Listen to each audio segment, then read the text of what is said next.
மூன்றாவது கால பூஜை இரவு 12 மணிக்கு ஸ்டார்ட் ஆகும். இந்த மூன்றாம் கால பூஜை தான் மிகவும் முக்கியமானது. ஏன்னா சிவனினோட உடல்ல சரிபாதியை பெற்று சிவனின் பாதியாக விளங்குற அன்னை ஆதிபராசக்தி சிவபெருமானை பூஜை செய்த காலம்தான் இந்த காலம்.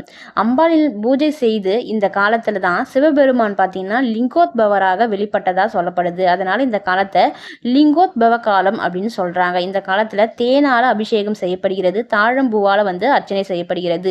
இந்த காலத்துல மட்டும்தான் சிவபெருமானுக்கு தாழம்பூவால் அர்ச்சனை செய்யும். மற்ற டைம்ல நம்ம தாழம்பூவை பயன்படுத்தக்கூடாது.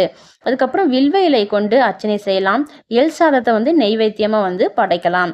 இந்த காலத்துல வழிபட்டா நமக்கு என்ன பலன்கள் கிடைக்கும்னா, நம்ம என்ன வேண்டுமோ அது கண்டிப்பா கிடைக்கும். கருணை ரூபினியாம் உலகத்திற்கே தாயாம் ஆதிபராசக்தியை இந்த காலத்துல வழிபட்டா நம்ம அம்பாளோட ஆசியும் அப்பனோட ஆசியும் நமக்கு சேர்ந்து கிடைக்கும். நம்ம எந்த பிரச்சனையாக இருந்தாலும் ஃபஸ்ட்டு தாய்கிட்ட தானே சொல்வோம். தாய் தான் அப்பா கிட்ட சொல்லி அந்த பிரச்சனையை தீர்ப்பாங்க. அது போல தான் நம்ம இந்த அம்மா கிட்ட நம்ம அந்த நேரத்தில் சொல்லும்போது அம்மா அப்பா கிட்ட பேசி 2 பேருமே மனம் குளிர்ந்து நம்ம என்ன கேட்டாலும் நம்ம கேட்குற வரத்தை தரக்கூடிய காலம் தான் இந்த காலம். இந்த காலத்தில் வழிபட்டு உங்களோட பலனை பெறுங்க. நன்றி.